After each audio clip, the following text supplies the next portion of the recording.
प्यारे बच्चों, मैं महेंद्र कौशिक आप सभी का इस वीडियो में स्वागत करता हूं।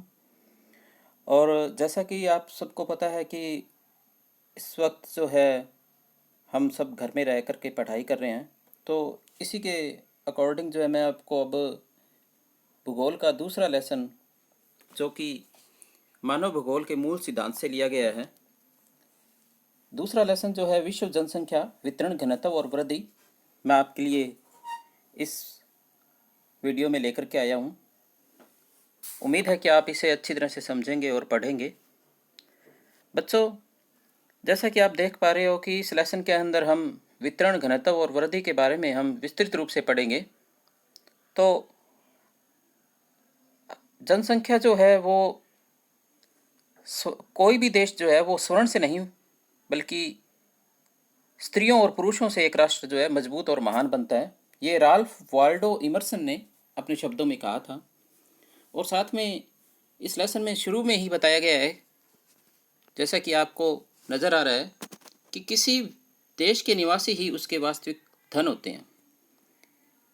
इसलिए यह जानना आवश्यक है कि किसी देश में कितनी स्त्रियां और पुरुष हैं, कितने बच्चे जन्म लेते हैं प्रतिवर्ष, कितने लोगों की मृत्यु होती है और कैसे होती है, क्या वे नगरों में रहते हैं अथवा गांवों में रहते हैं, क्या वे पढ़ लिख सकते हैं या वे काम करते हैं या नहीं करते। इन सब तथ्यों के बारे में हम जो है इस लेसन के अंदर पूर्ण रूप से जो है जानेंगे। तो इसके अंतर्गत जो है एक प्रसिद्ध भूगोलवेता जॉर्ज बी क्रेसी, जिन्होंने इसके संबंध में अपनी एक टिप्पणी की है कि एशिया में बहुत अधिक स्थानों पर कम लोग तथा कम स्थानों पर बहुत अधिक लोग रहते हैं। यानी कि उनका कहने का ये तात्पर्य है कि विश्व की जनसंख्या जो है वो असमान रूप से एशिया अन्य महाद्वीपों के अंदर फैली हुई है। इसके लिए उन्होंने एक आपके सामने जो है एक वक्र जो है वो दर्शाया है, जिसमें स्पष्ट रूप से पता चल रहा है कि चाइना जो है वो जनसंख्या जो है सबसे सर्वाधिक है, और सेकंड स्थान पर जो है भारत, उसके बाद संयुक्त राज्य अमेरिका, इंडोनेशिया, ब्राज़ील, पाकिस्तान इत्यादि देश आते हैं। यहाँ पर यह बताया गया है कि मोटे तौर पर विश्व की जनसंख्या 90% इसके 10% स्थल भाग पर निवास करता है, तथा विश्व के 10 सर्वाधिक आबाद देशों में विश्व की जनसंख्या लगभग 60% निवास करती है।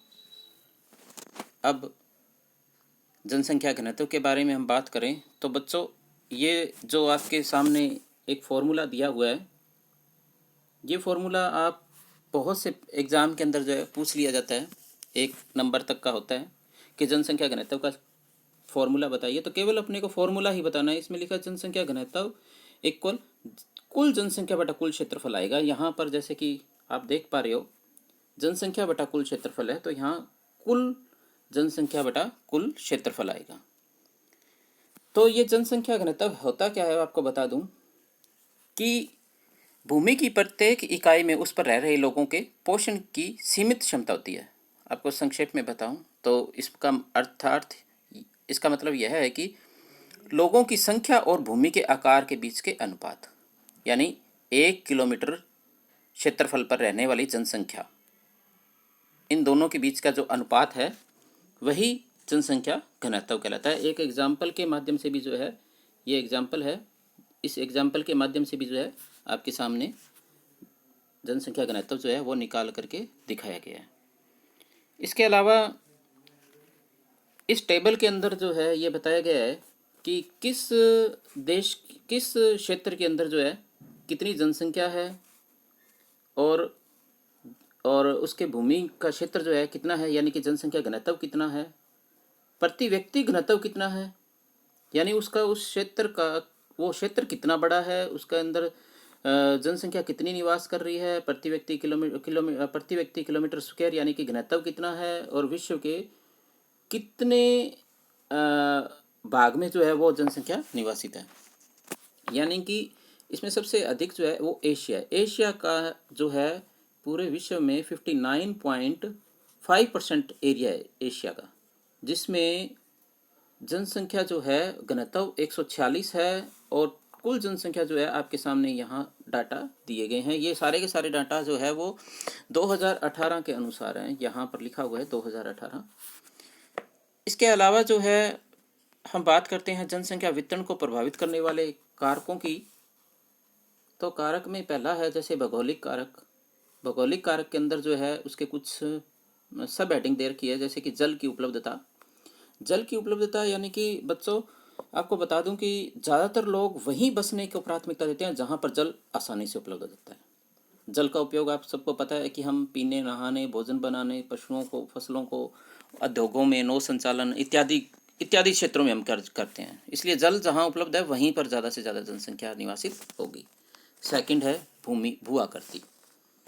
भू आकृति भू आकृति भू आकृति के अंतर्गत जो है आपको बता दूँ हूँ कि लोग जो है ज़्यादातर समतल मैदानों और जहाँ के ढाल जो है मंद हो, यानी कि एरिया जो है रहने के लायक हो, सुटेबल हो, वहाँ लोग ज़्यादा से ज़्यादा बसते हैं। इसमें पहाड़ी क्षेत्र अथवा दुर्गम क्षेत्र, पर्वतीय क्षेत्र, मरुस्थलीय क्षेत्र, इन क्षेत्रों ये क्षेत्र जो है औद्योगिक विकास और उनके रहने के लिए कृषिगत रूप से जो है वो अच्छे नहीं माने जाते, इसलिए यहाँ पर जनसंख्या विरल जनसंख्या वाले क्षेत्र कहलाते हैं ये। तो कहने का मतलब ये है कि जहाँ की भू आकृति जो है समतल होगी वहाँ पर अच्छी तरह से सड़कों का निर्माण हो पाएगा, उद्योग जो है स्थापित हो पाएंगे, कृषि फसलों का उत्पादन अच्छा होगा। इसलिए जो है भूमि जो है, भूमि की आकृति जो है वो काफ़ी महत्वपूर्ण होती है जनसंख्या के लिए। थर्ड आता है जलवायु। जलवायु जो है अति उष्ण यानी अति गर्म, बहुत ज़्यादा गर्म हो या बहुत ज़्यादा ठंडी हो, विषम जलवायु कहते हैं उसे। वहाँ पर मानव विकास जो है वो, मानव बसाव जो है वो असुविधाजनक होता है। इसलिए जो है ज़्यादातर मानव जो है वहीं पर रहेंगे जहाँ पर सुखद जलवायु जो है मिलती है। इसलिए इतिहास भी इस बात का गवाह है कि जहाँ पर जलवायु सुलभ जलवायु है, सुखद है, वहाँ पर जो है ज़्यादा से ज़्यादा जनसंख्या निवासित करती है। फोर्थ इसके अंदर आता है मृदाएँ। तो बच्चों उपजाऊ मृदाएँ जो है वो कृषि तथा संबंधित क्रियाओं के लिए महत्वपूर्ण है, ये हम सभी जानते हैं। कृषि कार्यों के लिए जो है मृदा का बहुत अधिक रोल होता है। तो भारत के अंदर उन क्षेत्रों के अंदर जो है ज़्यादा जनसंख्या पाई जाती है जहाँ पर उपजाऊ मृदा पाई जाती है। दोमट मिट्टी काफ़ी उपजाऊ है, इसलिए इस प्रदेश के अंदर जनसंख्या जो है ज़्यादा रहते हैं, ज़्यादा लोग निवास करते हैं यहाँ पर। थर्ड आता है, सेकंड है आर्थिक कारक। आर्थिक कारक के अंदर अलग अलग बता रखे हैं, जैसे फर्स्ट है खनिज। बच्चों जहाँ खनिज मिलेंगे वहाँ जनसंख्या भी अधिक होगी, क्योंकि वहाँ पर खनन कार्य करने के लिए कुशल और अर्धकुशल कार्मिक जो है वहाँ पर ज़्यादा रहेंगे, लोगों को रोज़गार मिलेगा, औद्योगिक गतिविधियाँ बढ़ेगी जिससे लोगों को रोज़गार मिलेगा। इसलिए इन्हीं क्षेत्रों में सबसे अधिक लोग जो है ज़्यादा रहते हैं। सेकंड है इसके अंदर नगरीकरण। नगरीकरण जो है वो आपको बता दूं कि नगरों में अच्छी सुविधाएं होती है, चिकित्सा सुविधाएं, परिवहन, संचार, बेहतर सुविधाएं होती है, जिसकी वजह से लोग जो है नगरों का जीवन जो है वो आकर्षणपूर्ण बन जाता है लोगों के लिए। इसलिए लोग नगरों में ज़्यादा रहना पसंद करते हैं और नगर का आकार जो है वो बढ़ जाता है इस प्रकार से। फिर इसके बाद आता है औद्योगिकरण। औद्योगिक जहाँ पर ज़्यादा से ज़्यादा मतलब औद्योगिक इकाइयाँ लगेंगी वहाँ पर रोज़गार के अवसर भी उपलब्ध होते हैं, इसलिए बड़ी संख्या में लोग जो है वहाँ पर रोज़गार के लिए वहीं रह जाते हैं और वहीं ज़्यादा बसना पसंद करते हैं। इसमें श्रमिक के अलावा भी जैसे दुकानदार है, बैंक कर्मी है, डॉक्टर है, अध्यापक है, इत्यादि प्रकार की सेवाएं उपलब्ध करवाने वाले भी बसते हैं। इसमें एक एग्जाम्पल जापान का कोबे, ओसाका का लिया गया है, जिसमें ये एक ऐसा प्रदेश है जिसमें उद्योग बहुत है, ठीक है, जिसके कारण यहाँ पर जनसंख्या भी अधिक पाई जाती है। बच्चों इसके अलावा थर्ड जो है वो है सामाजिक एवं सांस्कृतिक कारक। इसमें बहुत सारे प्रकार आप इसमें लिख सकते हैं। धार्मिक नगरी, जैसे कि आपको पता है कि हमारे यहाँ पर बहुत सारे ऐसे धार्मिक नगर हैं विश्व के अंदर, बहुत सारे, मक्का मदीना धार्मिक नगरी है, अयोध्या धार्मिक नगरी है। तो कई ऐसे धार्मिक नगरी हैं जहाँ पर लोग अधिक रहते हैं। इसके अलावा सांस्कृतिक महत्व के कारण भी लोग अधिक रहते हैं, वो उनको लोगों को आकर्षित करते हैं। ठीक उसी प्रकार लोग उन क्षेत्रों को छोड़ करके चले जाते हैं जहाँ सामाजिक और राजनीतिक अशांति पाई जाती है, जहाँ की सरकारें लोगों को विरल जनसंख्या वाले क्षेत्रों में बसने अथवा भीड़ भाड़ वाले स्थानों में चले जाने के लिए प्रोत्साहन देती है। तो इस प्रकार से वहाँ पर लोगों की जनसंख्या जो है वो कम पाई जाती है। इसके बाद हम बात करते हैं जनसंख्या वृद्धि की। जनसंख्या वृद्धि, इसके अंदर कुछ संकल्पनाएं दी गई है। आपको सीधा मैं संक्षेप में संकल्पनाएं जो है वो आपको पढ़ा देता हूँ। तो ये संकल्पनाएं देखो, जनसंख्या वृद्धि है, इसमें लिखा हुआ है कि जनसंख्या वृद्धि दर, जनसंख्या की प्राकृतिक वृद्धि दर, जनसंख्या की वास्तविक वृद्धि दर, जनसंख्या की धनात्मक वृद्धि दर और जनसंख्या की ऋणात्मक वृद्धि दर इत्यादि। इसके अंदर कुछ संकल्पनाएं दी गई है, मैं एक एक करके आपको बता देता हूँ। फर्स्ट है इसके अंदर, वो है जनसंख्या वृद्धि दर। जनसंख्या वृद्धि क्या चीज़ है कि इसके अंदर हमारे यहाँ भारत में प्रति 10 वर्ष बाद जो है जनसंख्या की गणना की जाती है। तो 2001 के अंदर लगभग 102.70 करोड़ 70 करोड़ जनसंख्या थी, जो 2011 में बढ़ करके 121.202 करोड़ हो गई। इस प्रकार से इसमें जनसंख्या में वृद्धि जो है वो 18.15 करोड़ जनसंख्या वृद्धि जो है वो दर्शाई गई थी। तो ये है जनसंख्या वृद्धि, यानी कि कितने लोग थे और कितने परिवर्तन कितना हुआ है, ये जनसंख्या वृद्धि कहलाता है। फिर जनसंख्या वृद्धि दर क्या चीज़ है? दर ये है जो परिवर्तन जो है वो प्रतिशत में कितना हुआ है, यानी कि मान लीजिए कि 102.70 करोड़ से बढ़ करके जनसंख्या 2011 में 121.02 करोड़ हो गई। ये टोटल जो है कितनी 18.15 करोड़ जो है वो बढ़ गई। तो इसका जो है प्रतिशत जब हम निकालेंगे तो इसको जनसंख्या वृद्धि दर कहा जाता है। ठीक है। इसके बाद आता है जनसंख्या की प्राकृतिक वृद्धि दर। प्राकृतिक वृद्धि दर के अंदर बच्चों जन्म और मृत्यु के अंतर को दर्शाया जाता है, यानी कि कितने किसी क्षेत्र विशेष के अंदर एक समय में, यानी कि 2001 में मृत्यु दर क्या थी, 2011 में मृत्यु दर क्या है, उन दोनों का जो है अंतराल निकाला जाता है। इसके हिसाब से जो है प्राकृतिक वृद्धि दर जो है कि गणना की जाती है। इसके बाद आता है जनसंख्या की वास्तविक वृद्धि। यह वृद्धि तब होती है जब वास्तविक वृद्धि यानी कि जन्म और मृत्यु के अंतर के अंदर जो है वो आप्रवास और उत्प्रवास को जोड़ दिया जाए। अब आप्रवास और उत्प्रवास ये क्या चीज़ है, आपको बता देता हूँ। आप्रवास का मतलब होता है जहाँ वो है प्रवासी जो नए स्थान पर जाते हैं, वो आप्रवासी कहलाते हैं। यानी कि कहीं बाहर से यहाँ आकर के बस जाता है, वो आप्रवासी कहलाता है। और उत्प्रवास वह क्षेत्र जहाँ से एक प्रवासी जगह को छोड़ करके चला गया, यानी यहाँ से जो चला गया उसे उत्प्रवासी, और बाहर से कोई यहाँ बसने आ गया उसे आप्रवासी कहते हैं। इन दोनों को भी, इनका अंतर और जन्म मृत्यु का अंतर, इन दोनों का जोड़ जो है, योग जो है, वो जनसंख्या की वास्तविक वृद्धि कहलाता है। इसके अलावा जनसंख्या की धनात्मक वृद्धि यह तब होती है जब दो समय अंतरालों के बीच जन्म दर मृत्यु दर से अधिक हो। बच्चों इसमें दोबारा सुन लो कि यह तब होती है जब दो समय अंतरालों के बीच जन्म दर मृत्यु दर से अधिक हो, या जब अन्य देशों के लोग स्थायी रूप से उस देश में प्रवास कर जाए। इस प्रकार की जो वृद्धि है वो जनसंख्या की धनात्मक वृद्धि कहलाएगी, क्योंकि इसमें क्या है, जनसंख्या के अंदर ही वृद्धि हो रही है, चाहे वो जन्म दर मृत्यु दर से हो रही है, चाहे वो दूसरे स्थान से छोड़ करके कोई आ रहा है।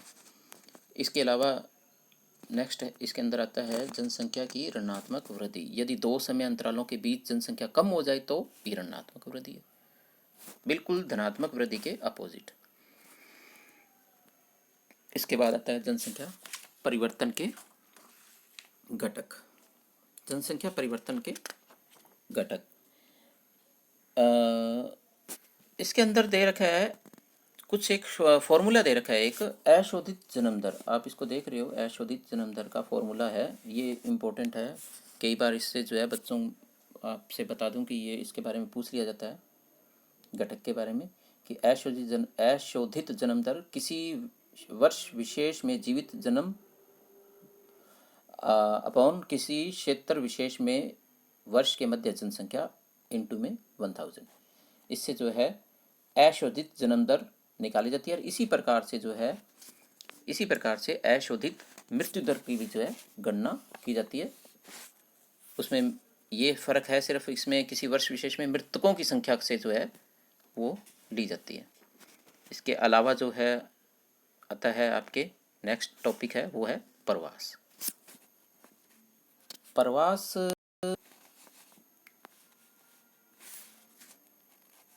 प्रवास जन्म और मृत्यु के अतिरिक्त एक और घटक है। मैंने आपको बताया था कि एक स्थान से दूसरे स्थान पर जाना ही प्रवास कहलाता है। अगर इस एक स्थान को, ये प्रवास कैसा भी हो सकता है, एक बात बता दूं कि जिसमें कि गांव से गांव, यानी एक गांव को छोड़ करके दूसरे गांव में जाना, एक गांव से दूसरे नगर में जाकर के बसना, या नगर से नगर में जाके बसना, या नगर से गांव की ओर जाकर के बसना, ये भी प्रवास कहलाता है। तो ये प्रवास किसी भी कारण से हो सकता है, ठीक है। और आपको बता दूं कि ये प्रवास जो है ये दो प्रकार का होता है, एक आप्रवास और एक उत्प्रवास। आप्रवास और उत्प्रवास, एक ही व्यक्ति जो है वो आप्रवासी भी हो सकता है और उत्प्रवासी भी हो सकता है, इसमें स्पष्ट लिखा हुआ है। एक ही व्यक्ति जो है वो आप्रवासी भी हो सकता है और उत्प्रवासी भी हो सकता है। आप्रवास मैंने आपको बताया था कि किसी स्थान पर आकर के बसना, वो आप्रवासी है। और किसी स्थान को, इस स्थान को छोड़ करके जा करके दूसरी जगह बसना, वो उत्प्रवास कहलाता है। अब ये प्रवास किस कारण होता है, ये प्रवास जो है वो किस कारण होता है, इसके क्या कारण कौन से हैं। कारणों को हम बता दें कि दो कारण बता रखे हैं आपके सिलेबस के अंदर, कि प्रतिकर्ष कारक और अपकर्ष कारक। प्रतिकर्ष कारक क्या चीज़ है? प्रतिकर्ष कारक जिसके अंदर जो है लोग उस एरिया को पिछड़ेपन, या फिर जलवायु, कठोर जलवायु, या फिर प्राकृतिक आपदा आ गई, या फिर कोई राजनीतिक उठापटक हो जाती है जिसके कारण वहाँ रहना मुश्किल हो जाता है, इत्यादि कई, बेरोजगारी है इत्यादि कई, मतलब जो है कारण है जिसकी वजह से उस जगह को वो छोड़ करके जाने के लिए मजबूर हो जाता है। इसे प्रतिकर्ष कारक कहते हैं। सेकंड है अपकर्ष कारक। अपकर्ष कारक जो है वो इसलिए होता है कि वहाँ जहाँ वो उस स्थान को जा रहा है, उस स्थान के अंदर जरूर उसको जो है वो चीज़ें आकर्षित करती है। जैसे वहाँ पर शांति हो, स्थायित्व है, जीवन व संपत्ति की सुरक्षा है, अनुकूल जलवायु है, अच्छी दशाएं, कुल मिलाकर के काम के बेहतर अवसर प्राप्त होते हैं, रोजगार है, ये सारे अपकर्ष कारक कहलाते हैं। तो प्रवास के दो कारक हैं, प्रतिकर्ष और अपकर्ष कारक। ये पेपर में कई बार जो है एग्जाम में पूछा जाता है। इसके बाद है जनसंख्या वृद्धि की प्रवृत्तियाँ। जनसंख्या, पृथ्वी पर जनसंख्या जो है उसकी प्रवृत्तियों की अगर बात करें तो इसमें जो है बदलाव समय के अनुसार जो है आता रहा है। पृथ्वी पर जनसंख्या लगभग जो है 700 करोड़ से अधिक है। इस आकार तक पहुंचने में जनसंख्या को कई शताब्दियां लगी है। यहाँ तक इसमें यही बताया गया है। बाकी ये जो एक आप डायग्राम देख रहे हो, इसमें बता रखा है कि प्रारंभ से लेकर के वर्तमान तक, यानी कि ये दे रखा है 12,000 वर्ष पूर्व, आज से 12,000 वर्ष पूर्व जनसंख्या का क्या स्तर था, पूरे विश्व का दे रखा है इसमें। और ये जो है वर्तमान दे रखा है, यानी कि लगभग 2000 के आसपास का दे रखा है। तो इसमें कितनी मतलब जनसंख्या में परिवर्तन आया है ये दे रखा है इसके अंदर। यानी कि 1 अरब से स्टार्ट होकर के, और ये देखो 7 अरब तक जो है 2011 के अंदर पहुंच रही है, यहाँ ये इस वक्र के अंदर दर्शाया गया है। इसके बाद है कि विश्व की जनसंख्या दुगुना होने की अवधि, ये टॉपिक है कि इसमें क्या दे रखा है कि मानव जनसंख्या के को प्रारंभिक 1 करोड़ होने में 10 लाख से अधिक वर्ष लग गए, किंतु इसे 5 अरब से 6 अरब होने में मात्र 12 वर्ष लगे। ये किस तेज़ी से बढ़ रही है, दुगना हो रही है, इसकी स्पीड जो है वो इसके अंदर दर्शाई गई है। विभिन्न प्रदेशों में जनसंख्या के दुगना होने में बहुत सारी विभिन्नताएं भी देखी गई है। कई जगह ऐसी है, कई ऐसे विकासशील देश हैं जहाँ पर जनसंख्या काफ़ी तीव्र गति से बढ़ी है। इसका कारण यही है कि ये देखने को ज़्यादातर मिलता है कि जनसंख्या विस्फोट जो है वो ज़्यादातर जो है ये देखने को मिलता है कि औद्योगिक विकास की वजह से जनसंख्या में तीव्र वृद्धि देखी गई है। और इसके अलावा जो है इसमें बताया गया है, एक टेबल जो है वो आपको दिखाई दे रही होगी बच्चों, इस टेबल में देखो, इसमें देखो विश्व के अलग अलग, पूरा विश्व एक तरफ दिखाया गया है। पूरे विश्व के अंदर 1995 में कितनी जनसंख्या थी, वृद्धि दर कितनी थी, और 15 से 10 से लेकर 15 के बीच में अनुमानित कितनी है, ये पूरे विश्व की है। यहाँ पर अफ्रीका का दे रखा है, यूरोप का दे रखा है, उत्तरी अमेरिका का है, लैटिन अमेरिका, कैरिबियन देश है। लैटिन अमेरिका यानी दक्षिण अमेरिका को बता रखा है इसमें। कैरिबियन देश जैसे वेस्ट इंडीज इत्यादि, गुयाना, फ्रेंच गुयाना इत्यादि कई इसके अंदर जो है देश जो है वो शामिल है। एशिया है ओशेनिया में न्यूजीलैंड, ऑस्ट्रेलिया और फिजी इत्यादि देश जो है इसके अंदर शामिल होते हैं, उसे ओशेनिया महाद्वीप कहा गया है। और इसके जो है 1990-95 के अंदर जो है वृद्धि दर, और 2010-15 के अंदर जो है वृद्धि दर अनुमानित दे रखी है इस टेबल के अंदर। इसको थोड़ा सा आप देखना। इसके बाद देखो जनसंख्या परिवर्तन का प्रभाव। कह रहा है कि एक विकासशील अर्थव्यवस्था में जनसंख्या की अल्प वृद्धि अपेक्षित है। अल्प वृद्धि अपेक्षित है, फिर भी एक निश्चित स्तर के बाद जनसंख्या वृद्धि जो है समस्याओं को उत्पन्न करती है। बच्चों, जनसंख्या वृद्धि जो है विकासशील देशों के लिए एक समस्याएं, बहुत सारी समस्याएं उत्पन्न करती है। विकासशील देश, विकसित देश और पिछड़े देश, ये 3 प्रकार की जो है संकल्पनाएं दी गई है।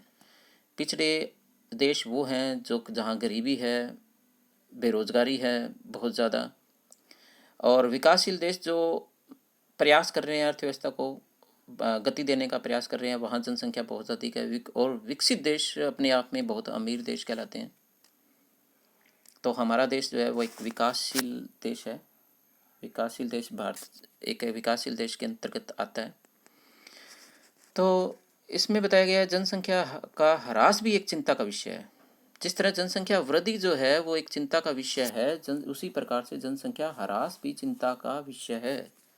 क्योंकि वे संसाधन जो पहले जनसंख्या का पोषण करते थे, अब उस जनसंख्या के पोषण में सक्षम नहीं है। यानी कि जनसंख्या का ह्रास होना भी किसी देश के लिए अच्छी बात नहीं है। तो एड्स, HIV जैसी घातक महामारियों ने अफ्रीका, स्वतंत्र राष्ट्रों और राष्ट्रमंडल के कुछ भागों में एशिया की मृत्यु दर बढ़ा दी और औसत जीवन प्रत्याशा घटा दी है। इससे जनसंख्या वृद्धि धीमी हुई है। ये एक पूरा का पूरा इसमें टेबल में बताया हुआ है कौन से काल क्या और किस अवधि में जनसंख्या दुगना हुई है। ये बताया है कि 10,000 ईसा पूर्व में 50 लाख जनसंख्या थी और 1650 ईस्वी में 50 करोड़, यानी कि यहाँ 50 लाख से 50 करोड़ होने में 1500 वर्ष लगे। लेकिन अगर हम बात करें 1804 ईस्वी के अंदर 50 से बढ़ करके 100 करोड़ हो गई, यहाँ 154 वर्ष लगे मात्र। और अगले 1927 के अंदर बात करें तो यहाँ 100 से 200 करोड़ होगी और इससे 123 वर्ष लगे। और 200 से 400 करोड़ होने में मात्र 47 वर्ष लगे। ये जनसंख्या वृद्धि को दर्शा रहा है। आगे जननांकीय संक्रमण की बात करें। जननांकीय संक्रमण, इसके अंदर हम जननांकीय संक्रमण में हम महिलाएं और पुरुषों की संख्याओं को लेंगे हम साथ में। इसमें यह भी है कि ग्रामीण और नगरीय क्षेत्रों के अंदर जो है किस प्रकार से जो है उनका अनुपात जो है वो विस्तृत है। जन्म दर और मृत्यु दर, इसमें देखो ये जो आपके सामने एक टेबल दी गई है जन्म दर और मृत्यु दर की। इसमें बताया गया है कि अशोधित जन्म दर और अशोधित मृत्यु दर एक तरफ OX अक्ष के ऊपर, और यहाँ पर जैसे कि मैं आपको बता रहा हूँ इस तरफ, और यहाँ जो है वो दिया गया है समय। तो फर्स्ट इसकी 3 अवस्थाएं दी गई है, पहली, दूसरी और तीसरी। फर्स्ट जो है अवस्था, प्रथम अवस्था के अंदर देखो यहाँ पर प्रजननशीलता की अगर बात करें, जन्म दर की बात करें तो यहाँ पर जन्म दर उच्च है और मृत्यु दर भी उच्च है, क्योंकि लोग महामारियों और भोजन की अनिश्चित आपूर्ति से होने वाली मृत्यु हो रही थी उसकी क्षतिपूर्ति अधिक थी। क्षतिपूर्ति अधिक पुनरुत्पादन से करते थे, यानी कि यहाँ पर जन्म दर और मृत्यु दर अधिक रही है। अगर हम सेकंड की बात करें तो यहाँ सेकंड अवस्था में जन्म दर ऊंची है और मृत्यु दर जो है वो निम्न है, कम रह जाती है। ठीक है, तो मृत्यु दर जो है वो घट रही है क्योंकि यहाँ पर मृत्यु दर घटने का कारण यही है कि चिकित्सा सुविधाएं जो है वो बढ़ी है, जिसके कारण मृत्यु दर में कमी आई है। तीसरी अवस्था यह है कि इसमें जन्म दर भी घट रही है और मृत्यु दर भी घट रही है। इसके बाद जनसंख्या नियंत्रण के उपाय बता रखे हैं। उपाय में माल्थस ने यह बताया है, माल्थस ने अपने सिद्धांत के अंदर जनसंख्या का सिद्धांत दिया था। माल्थस ने 1798 में उसने यह बताया था कि लोगों की संख्या जो है वो खाद्य आपूर्ति की अपेक्षा अधिक तेजी से बढ़ेगी, यानी कि इस हिसाब से बढ़ेगी 2, 4, 6, 2, 4, 8, 16, 32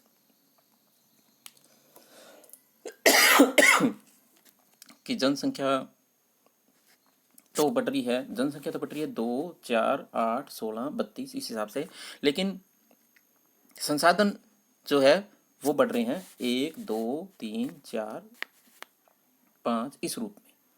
तो इन्होंने जो है अपने सिद्धांत में जनसंख्या के संबंध में इस तरह से की जो है एक तथ्य बताया था। इसके अलावा जनसंख्या नियंत्रण के उपायों में प्यारे बच्चों ये सब कुछ बता रखे हैं, पर ज़्यादा से ज़्यादा जो है जन्म को ये कह रहा है कि परिवार नियोजन का काम जो है बच्चों के जन्म को रोकना अथवा उनमें अंतराल रखना ये है, और परिवार नियोजन सुविधाएं जनसंख्या वृद्धि को सीमित करने और महिलाओं के स्वास्थ्य को बेहतर करने में मुख्य भूमिका निभाती है। ये कुछ उपाय हैं जिसके कारण जो है जनसंख्या वृद्धि के अंदर जो है वो नियंत्रित किया जा सकता है। इसके अलावा बच्चों सॉरी इसके अलावा इसके पश्चात जो है लेसन के अंदर कुछ महत्वपूर्ण प्रश्न दे रखे हैं, तो आप इस लेसन को अच्छी तरह से पढ़ करके मैं उम्मीद करता हूँ कि आप इनके प्रश्न जो है वो भलीभांति इनको याद करोगे, और कहीं किसी प्रकार की कोई प्रॉब्लम आती है तो आप जो है मुझसे कांटेक्ट कर लेना। और इसके अलावा इस लेसन की जो है मैं आपको PDF भी भेज रहा हूँ, और उसको आप जो है अच्छी तरह से देख लेना और इसे हल करने की कोशिश करना। Thank you.